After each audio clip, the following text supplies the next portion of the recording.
I'm a North Carolina-based artist. Been at this for a while, and I'm part of the Arts District of Winston-Salem, and on their board with the goal of helping people get out there, set up, sell their art. So let's talk about some stuff. What are we going to go over today? We're going to talk about what this whole thing is all about. We're going to go over some introductions and learn some terms, talk about preparing for events, getting set up, what to do after the show, things to keep in mind, and then any questions, discussions, that kind of stuff like that. So this is a kind of interactive workshop. You will not just hear me talking. I'd love to hear from you. I'd love to know your thoughts. I'd love to know your experiences so that we can make this as useful as we can for you. We're going to be talking about finding events, displaying your items, the lead up to an event, the build up to the actual event, checklists, and then, of course, actually getting set up because we want you to set up for success. So about me, let's do some introductions. About me, I am a graduate of the University of North Carolina School of the Arts. And the first event I've ever did was Fluke in 2006. So I'm hitting 20 years here, kind of close. From 2006 to basically 2019, I would do Fluke, and I do the Small Press Expo. The one happens in Bethesda, or North Bethesda, as they like to say, in Maryland. At the end of 2019, I was like, you know what? I'm really going to make a go of this in 2020. I'm really going to get up there. I'm going to do all the shows I can. Of course, the world had different ideas. So that kind of got postponed for me until the end of 2021. I was looking at Google, looked at a 2-hour radius of Winston-Salem, North Carolina. And I was like, whatever show's out there, I'll do. I'll look, I'll do it. If it's reasonable, makes sense to do, sure. And I've done the Small Press Expo, Heroes Con, Savannah Comic-Con, all kinds of zine fairs. One day, those kind of like kind of comic book shows that are at like the ag buildings, those kind of things. A yard sale, my friend's yard sale, I set up there. All of which is to say that I have seen a lot, and I'm here to have this conversation with you and share what I've learned. This today marks my 99th show since 2022. So thank you. I don't know if we're gonna hit 100 because things slow down at the end of the year for me. But we'll see what happens. The most I ever did in one year was 39, which was a very busy year. I did the math, and I was gone basically 2 months because of travel time and multi-day shows, that kind of thing. So now that's about me. I'd love to know from our group here, who's never exhibited before? Who's exhibited once? Who's exhibited 10 or more times? I do want to talk about some terms that you will hear for the next little bit. First of all, I will say events a lot, because what we're going to talk today applies to comic conventions. It applies to zine fairs, makers markets, pop-up markets in a brewery parking lot, community yard sales. Literally any place people get together and sell stuff, that's an event. And what we're going to be talking about today applies there. Now, I will also use the term exhibitors a lot, because that applies to a lot of people. I don't like the term vendors, because vendor to me means paying like $3 for a can of Diet Coke at some street fair. That's a vendor. I think we're all exhibitors. We are exhibiting our works. And so that applies to visual artists, writers. You make jewelry, you do woodworking, candles, soap, your vintage clothing dealer, whatever it is. You're setting up at an event, you're an exhibitor. So you'll hear me use those terms a lot today, but of course they apply to everybody. In whatever situation you may have. Yes, so finding events. How do we find them? First of all, going to events, right? You get out there, you meet people. Like Los was saying, people maybe are set up. Other organizations are set up. Crucially, when you're meeting other exhibitors, you're able to hear firsthand, word of mouth kind of things. Like, oh, you got to do this show. It happens every 6 months. It's packed, right? Or, oh yeah, I've heard of that one. It's not so great for comics. People love 3D printed stuff there, though, right? So you get to find out what works for you, what would be a best fit for you. How else can we find them? Exhibitor groups. This would maybe be Discord servers. This could be on Facebook, could be email lists, or just informal kind of gatherings of people. Online searches. I mentioned that I just did a search, saw a 2-hour radius from Winston-Salem. And was like, okay, Roanoke, Virginia, is there a Comic-Con there? Yes. And that was actually the first one I did in 2022. I didn't know it existed, and it was a 2-hour drive, a beautiful drive, actually, up the mountains. Loved it. So online searches is a great way to do it. Just put in the cities that you are around you, where you'd go visit. Maybe you got friends, family. that you'd like to see and stay with, that's one way to also find them. Social media. Now, I know social media, not everybody's favorite thing. It's oh yeah, it's not everyone's favorite thing. I get it, but it is useful in this regard. Much like the online searches and just doing Google, going to Facebook. I know it's all boomers and minion memes. I get it, but the good thing about Facebook is that they'll recommend you other things. So if you are interested in this Comic-Con in Norfolk, Virginia, it might recommend you something else that's happening in Norfolk or further down the coast, maybe something in Virginia Beach, maybe something in Wilmington, North Carolina. So that is that way of it automatically putting things on your radar that you may not have even thought about. Finally, we have listing websites. Now, you mentioned finding other events in the area, state, nationwide. I got you. A couple of them here. First of all, we have fancons.com and we have southernfan.com. Fancons, that's where, yeah. So Fancons right here, all kinds of listings that you can search by. These you can see here, but it's events all over the world. It's also sort of a bit of like an archive because it goes back to actually the original fan conventions that happened at the turn of the last century that started fandom as we know it. These tend to be bigger shows. So people with guests, panels, programming, that kind of thing. It won't be your one day at the Holiday Inn Express, a bunch of guys selling old comics, that kind of thing, right? It's just kind of events, big events that are put on. Now, what is possibly of more interest to our group here today is southernfan.com. Now, this has listings of events from Maryland to Florida and as far west as Texas, which they admit is an imprecise definition of Southern.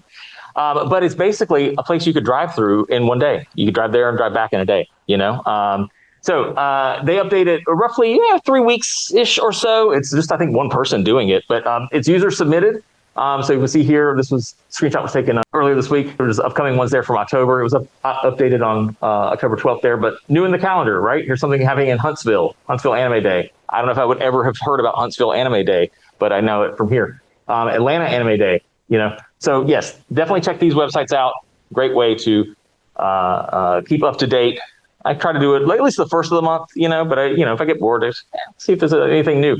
And you can keep up with that. I would also recommend keeping a list, of events that you're interested in, even if you're maybe not going to table at them, you're not going to set up at them, but it's good to know, okay, this happens in April, this happens in May, whatever. So you're able to plan a little better. Maybe you've got things going on, you can't do it this year, but maybe next year. So I do recommend that.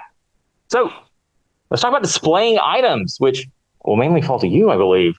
How are you displaying your items? And what exactly are your items? What do you make? What do you sell? What do you create? Yeah, I think there, especially if you're starting out, there is a little bit of improvisation there. I love neat looking spice racks, especially tiered spice racks. Those are really good for buttons, stickers, small things, trinket, that kind of stuff like that. That's a real easy thing to get. So I definitely recommend walking around Goodwill, walking around, some sort of kitchen supply store or Office Depot, those kind of things, and look for interesting things that you can display your items. And there is really, I think, no right or wrong way. I think there's some more conducive ways. There's people that like to touch, right? They love to touch. People see with their fingers, right? So you can have a display of buttons, but they're still going to want to touch each and every single one of them. So yes, as you do more shows, you kind of see what works best for you and for your materials so that they're being respected. They're not getting damaged. If you have original art, original paintings, those kind of things, handcrafted, wooden iguanas, whatever it is you're doing, you want to be able to make sure that people are able to see them, touch them, interact with them, because that's what they always tell us, right? With the customer service stuff, put it in someone's hand because that's like a sales technique because they feel like that connection there. And so people do like to touch. So we got to keep that in mind. So here are some examples of different kinds of setups. So this is a British artist. So you'll notice some things are in pounds. But here we've got a lot of kind of different stuff. We've got, first of all, the biggest thing you're probably going to notice is this banner up here, right? So that's his art. It's got his name nice and big up there. And then we've got his comics that he makes, various zines, sketchbooks. He's got T-shirts. This is a stack of original art By the way, check him out on Etsy, even with like all the tariff stuff going on. Huge, great deal, great artist, great deal. Check him out. But anyway, so here's his stuff. And what's really cool is it's all kind of labeled, right? Commissions. We know how much his commission price is right there. You've got the t-shirts that you can touch. You can hold it up to you. Is yellow your color? Well, hey, you can find out. So yes, I like the yellow here because it's really eye-catching. Of course, the monkey, really cool, very unique. And you kind of see it set against all of the other kind of material back here behind him.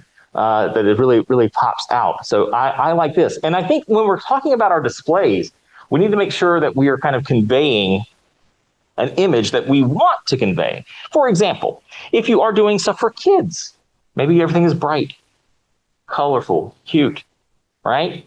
Easy to see, easy to navigate. Maybe it's not overwhelming, right?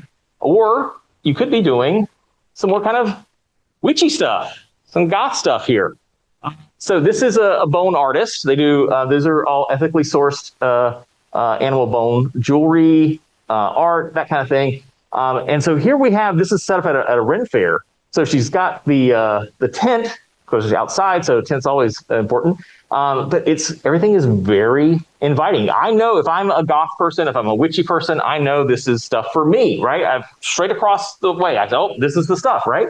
So she's curated this image here, and you've got, skulls, you've got cool animal skulls, crucially, pops of color, all kinds of different things going on here that draw us in. And obviously this is her. And so she looks the part, right? And so I think that's important to convey as well, is that, if you are doing stuff for kids and you're dressing like a Nordic metal band, I don't know how many kids are going to be coming by. And conversely, if somebody is, you're doing very dark, twisted things and you're all in pastel, that can be kind of creepy too, I guess.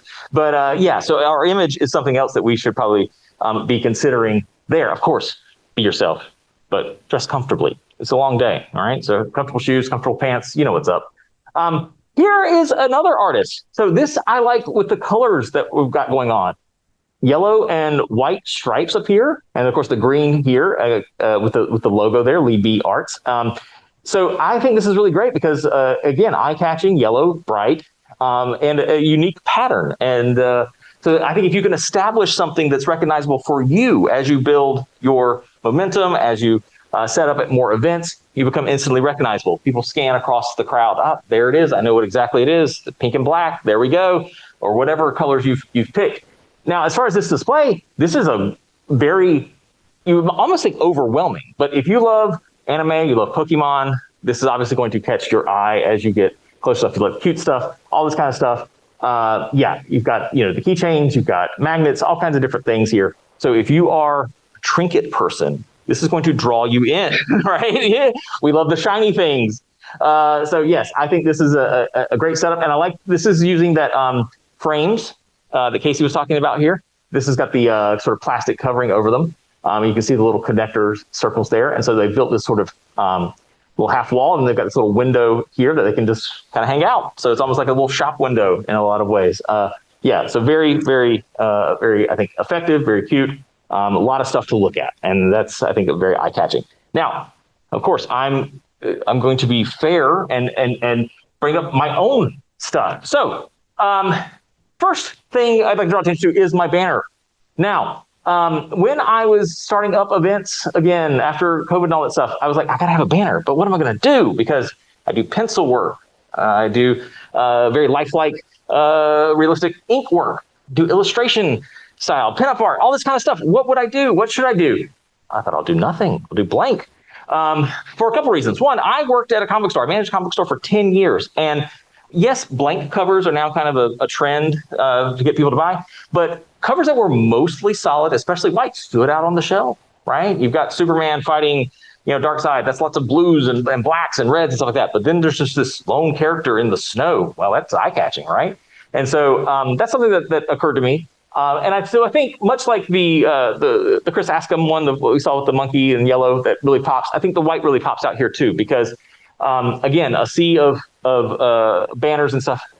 It's somebody's unique drawing of Batman, of Deadpool, Wolverine, whoever, but it's all kind of a blur of color as you're looking around. But here's this shock of white. So I would consider Solid color, mostly solid color, I think is a great eye catcher there. Very easy for people to tell where they got something too. Hey, that's really awesome. Where'd you get it? Oh, you see that white banner over there? That's the place. Go get it.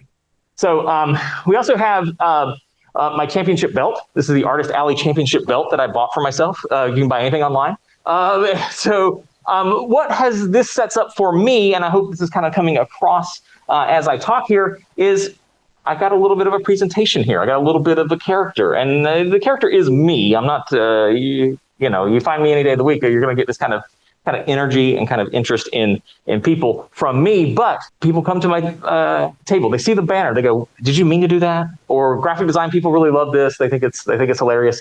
If I ever do another one, it's probably going to have parentheses 1 beside it, or final. But yeah, so people love to talk about this, and now I've drawn them in, and now they're starting to look at the stuff. So I think that is something that's important to keep in mind, is that we are trying to find ways to attract people. And so that sometimes that's visual, sometimes that's, personality, whatever the case may be. So, that's a bit of an older setup, but still, I like to work, speak for myself. I don't like a big print wall that's kind of hard to see everything and it's overwhelming for a lot of people. I like to have people come and flip through the books and flip through the creative prints and kind of see everything and ooh and ah, and have an experience there. So, but that's me. Your mileage may vary. Who you are, people that you attract are obviously going to be different. And so I just encourage you to keep that in mind and think about that as you go forward. So here again, here's the Queen City Zine Fest that happened 2 weeks ago. Sea of people, sea of color, right? All kinds of different ways of standing out. This one's got like a little quilt here. This one was kind of some shiny, I think almost like a pleather tablecloth kind of thing. It was really neat. They brought a plant just for decoration, right? So they're standing out. Somebody loves plants. That's an easy thing to talk to them about. But yeah, so as you see, a sea of people, sea of color. How are you going to stand out? Just something to think about as you proceed. So let's talk about the lead up. Let's talk about actually getting ready to do an event. My first piece of advice is practice your setup. Practice your setup. Know what you're going to do. I recommend doing a mock setup. Now, many places will tell you how big the table is. 6 feet is kind of standard, maybe 5. There are some shows where if you're splitting a table, that's 3 feet. I've been to some events where it's 8 feet. And so you may not know how you're going to do everything. That's why I recommend setting it up. If you don't have the exact size table, mark it out on the floor or some other space so that you can practice putting things up and try to navigate it, right? Is it easy for you to point out something? Are you going to knock over a display if you reach over? Are people going to knock over something? Is it easy for people to figure out what things cost, those kinds of things? Also, if you're planning on wearing a costume, if you're doing cosplay or if it's Halloween, whatever, I definitely recommend trying your costume out, especially if it's something big and bulky that could knock over your whole display there and then it's a catastrophe. Take pictures. That's a big one. I recommend taking a picture of your setup because once you've done it at home, once you've practiced it, you've got that picture to refer back to. You know exactly, okay, I'm going to put this crate here. I'm going to put my mini comics right here, my prints over here, my buttons here. I'm good to go. Right? None of that kind of like, where should I put this, right? You've already figured that out. You figured that out well in advance. So you've made your life easier on the day of. Now, we got to talk about social media again. I'm real sorry that we got to, but it's a fact of life. Zuckerberg. So here's the thing. You got to work social media if you want to get people to your event. Now, you have followers.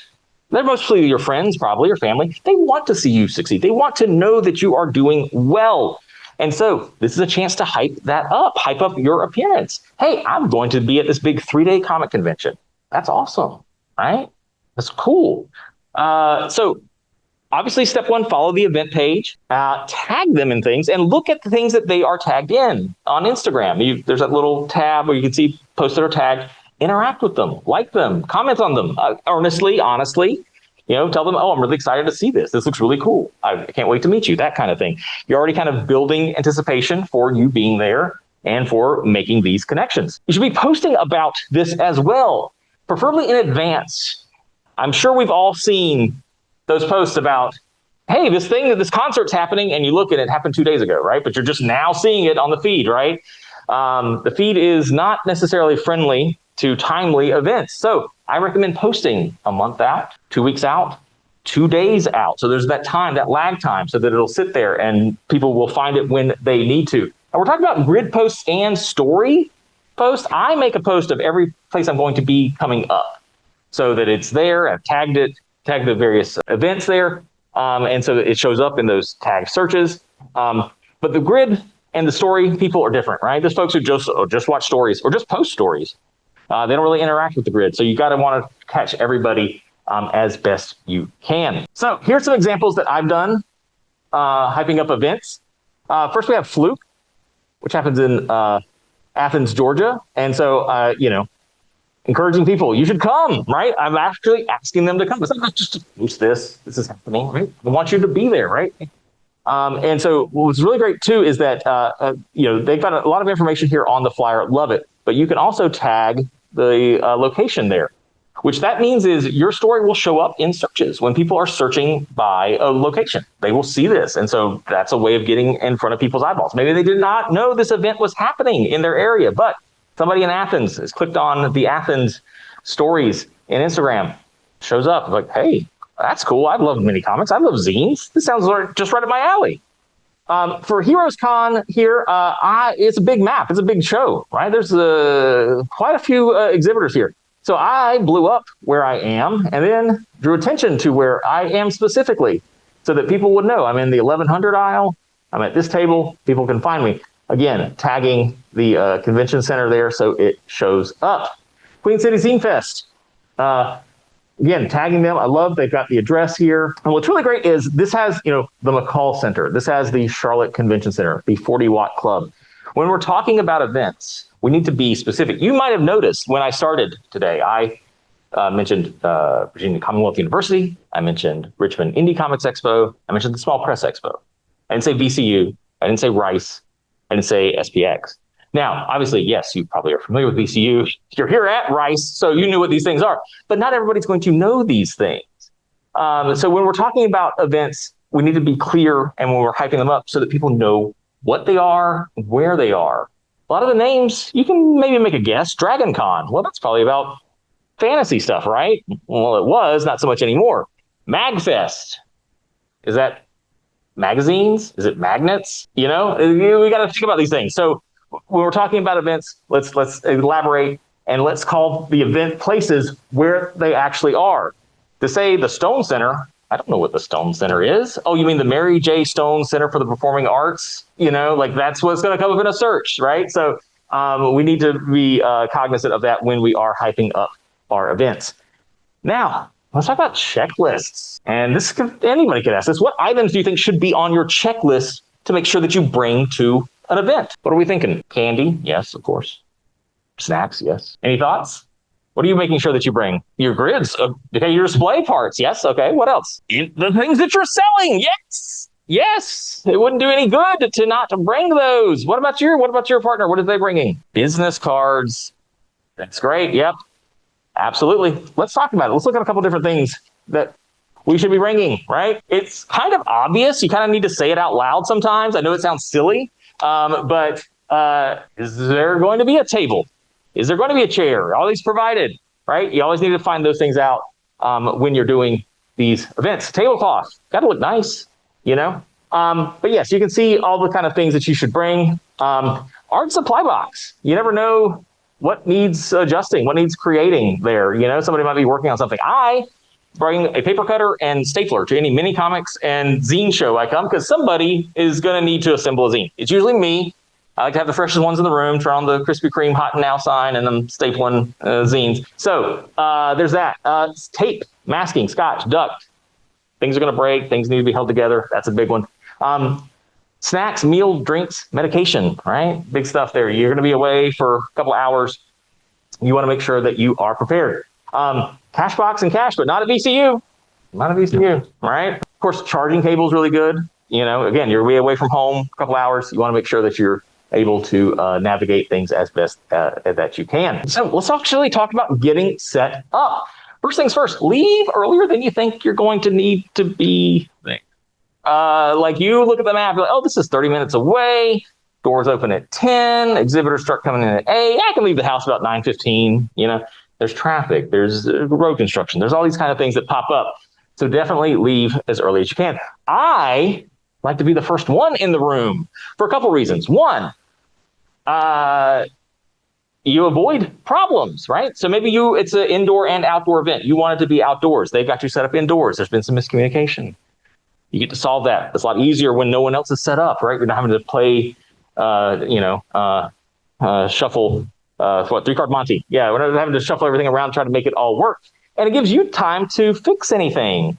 Do you have something that runs on batteries that was accidentally turned on, in your bag, and now the battery's dead? Cool, you get to run out, buy some batteries, whatever it is that you need. When you are there, you get to use your picture that you took, right? You took that picture when you were practicing your setup. So now everything goes really, really smooth. And then you get to take a look around. I specifically loved coming early because I got to walk around and put out these flyers that I was giving out to people, letting them know, like, hey, this is going on here. Now, of course, I knew that there'd be a lot of competition with people's time and attention because you want to be on the sales floor. So I am happy that you are here and ready to learn. But yes, you get to take a look around. You get to catch up with people. You get to see cool stuff. Go ahead and make some deals, trades, that kind of stuff like that. And before it gets too busy, because blink of an eye, suddenly the show's over. All right, so what about after the show? We just talked about that. After the blink, it's over. 6-7 hours have passed. Right? So you get back home, get settled in, keep in contact with those folks that you met, that you had those good interactions with, that you had those good conversations with, that you bought something from, that you really admired what they do. Send them an email, send them an instant message, make those connections, get that follow-up on that convention that they've mentioned, right? They said, oh, something's going on in Pittsburgh next April. I'll let you know about it, right? Follow up with them so that you can actually do it. Follow them on social media, make those connections. Don't feel obligated to follow anyone back, of course. Maintain your boundaries there that you prefer. Make a post about the event. This is okay if it's a story post, that's fine. But hype the stuff that you bought.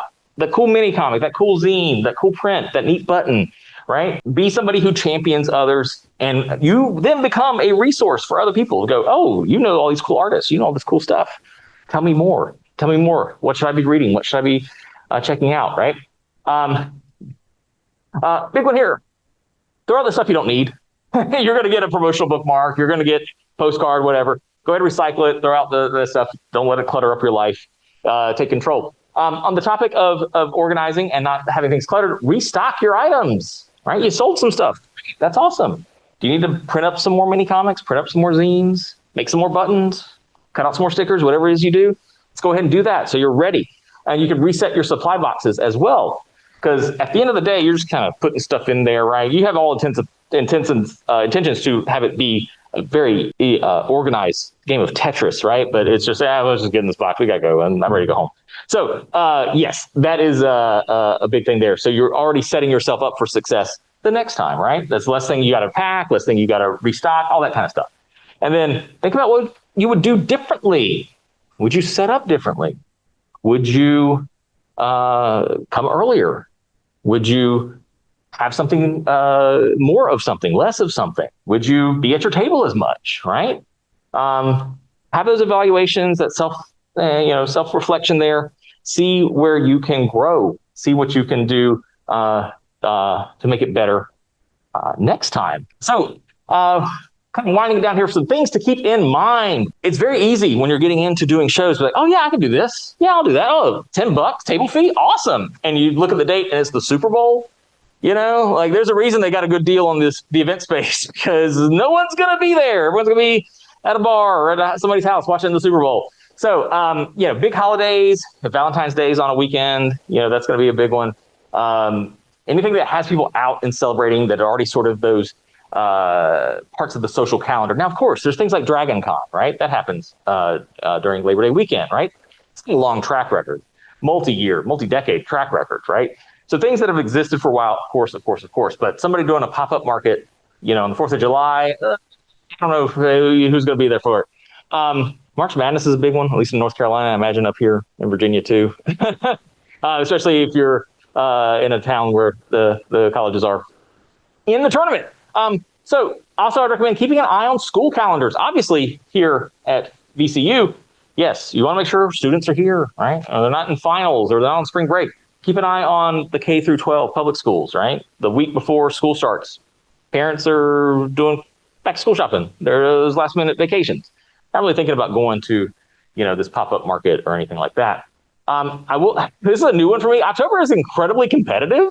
At least in North Carolina, we've got the state fair, a couple county fairs. The Carolina Renaissance Festival happens. Multiple college homecomings. You got Trunk or Treat happening usually the weekend before Halloween. Halloween, of course, being on a Friday makes for all kinds of stuff. I'm thankful this is happening on Sunday, not the day after Halloween, because I don't know if anybody would be here. But So obviously, I don't know how much of October events I'm going to be doing next year, just because it's just everything is beating people's time and attention. I would also suggest being cautious of events that are spread across multiple locations. This is can be difficult to navigate. Some places will have like a hotel for the dealer's room, hotel for the panels, that stuff, and they've got shuttles going back and forth. I don't know how fruitful that is if people aren't all together. I would also encourage you to avoid becoming the local band. Do not become a local band. Now, you might be asking, what do you mean local band? What's the local band phenomenon? You've probably seen these flyers around, right? This band. You've seen them on the bar, on the hallway to the bathroom. You've seen them on light posts. You've seen them everywhere. These band, they're playing this Friday. They're playing next Saturday. They're playing this coming Wednesday. They're playing Thursday, right? And you can say, oh, yeah, I really want to see them. I'll see them next time. I'll see them next time. Eventually, you never see them because you have too many opportunities. So I encourage you, get out there, establish yourself, build a track record, a little bit of a following, and then scale it back a little bit. Be a treat. Because if you're at the same events all the time, you have the same people coming up to you and they'll ask, hey, what's new? And you got, no, nothing, because it's nothing from the last 2 weeks that you were, here, right? So you want to be able to be a little scarce just so that that is more of a treat when you are showing up. And finally, if you're having fun, you're making money, you can always leave. So you're not beholden, it's a free country for the time being. So if you don't like it, it's not fun, it's not for you, then by all means, go ahead and head on. So we're about at the end of our time, but I'm curious if anyone has any questions. I'm happy to answer them. You have any insights? You have any thoughts? I'd love to know. I'd love to hear them. You know Schrodinger's cat, right?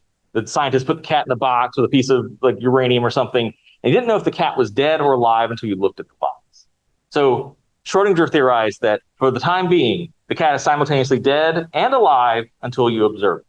And I would say the amount of inventory you have is simultaneously somehow too little and too much until you go to the event.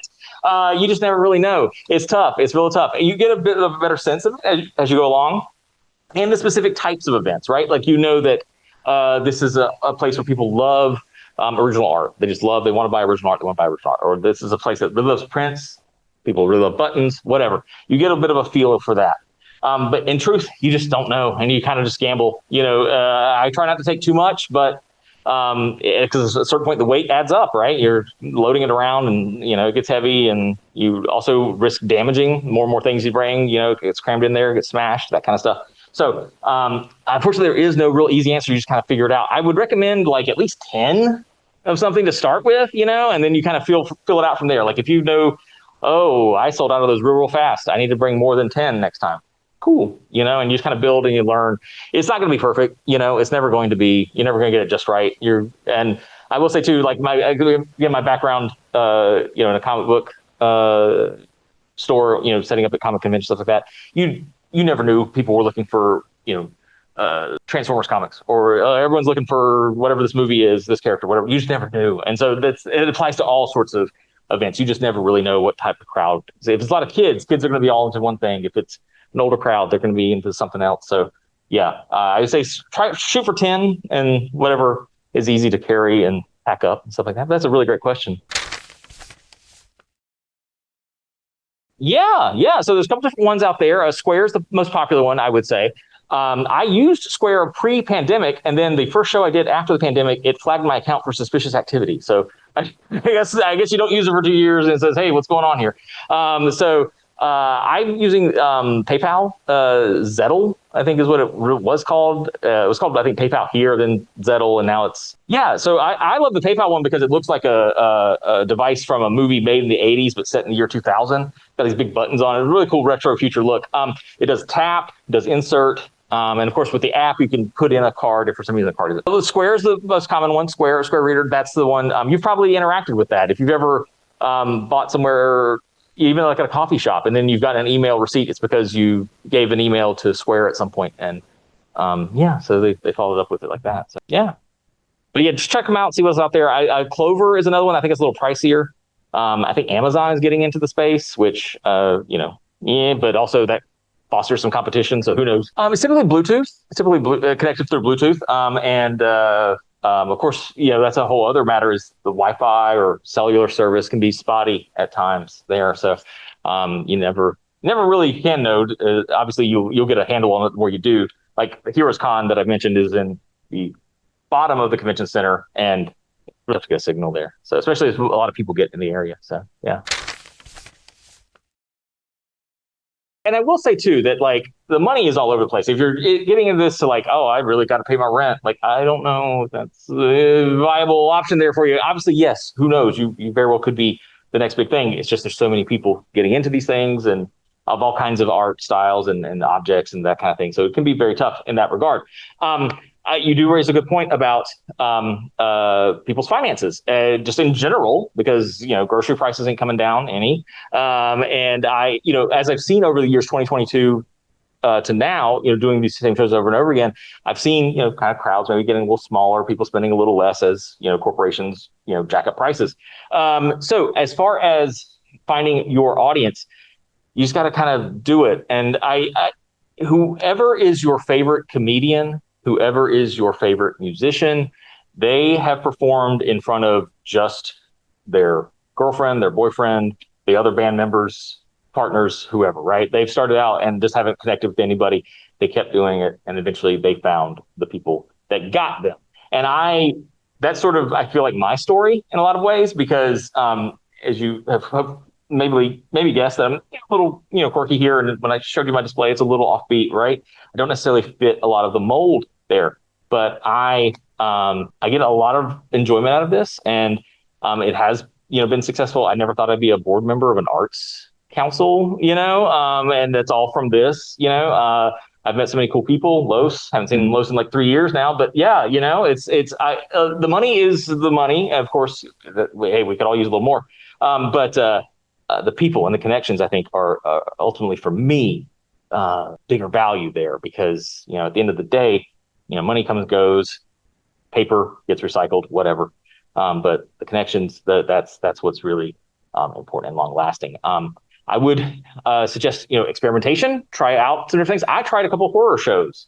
I'm not a really horror guy. I don't have a lot of horror stuff, but I'm horror adjacent. And I thought I have some horror adjacent stuff. And I thought, oh, everyone else will have horror stuff. I'll have a little bit different. And it was okay. It was a bit of a struggle to break even, but that's something. I actually had a lot of success in 2022 going to the hoity-toity art market stuff, like the $500 watercolors and the, $300 leather bags and stuff like that, the handmade stuff. And because I had pop culture stuff, I had things that were for younger people or, more interesting things that you don't normally see. And I did really well those for a good long time there. So yeah, I would just, you never know where you're going to find, that the people that connect with you and that you resonate with. But there are people out there that your art will resonate with. I guarantee it. They just, you have to find them and they have to find you. And so part of that is what all this is about, is getting your word out about, hey, I'm going to be at this thing, and making those connections and meeting people and setting yourself up for success. So I think we're probably getting close to our end time. I know we're probably at the end of our time, but that's why I was kind of wrapping it up there. I thought that would probably do it. But hey, by the way, I'm at table 15. So if you want to come and talk, please come over, talk to me. That's my website, Instagram, and email. Feel free to drop a line. Feel free to come by table 15. Thank you all so much for being here today. I hope you've got a little something out of this, a little inspiration, and go do great things, everybody. Okay. Thank you so much.